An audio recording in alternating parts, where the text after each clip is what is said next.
Un rapport du Sénat a pointé du doigt une présence militaire plutôt éclatée dans la région du Pacifique, des capacités de transport et de surveillance limitées, et notamment en Polynésie. Si un conflit devait éclater dans la région, la France aurait-elle les capacités tactiques de protéger ces territoires?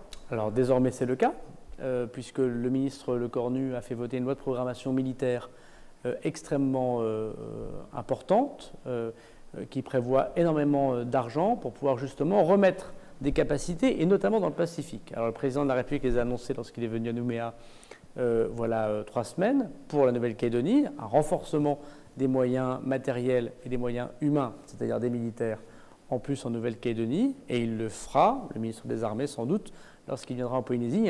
On décline ça également pour la Polynésie.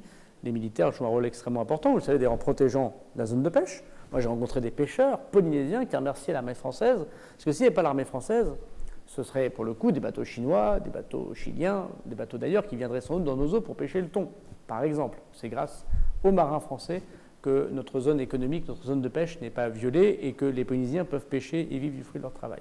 Mais indépendamment de ça, vous avez parfaitement raison, le renforcement des moyens militaires de la France ici est très important pour protéger la Polynésie et pour avoir une capacité de projection, y compris en cas de calamité cyclonique par exemple.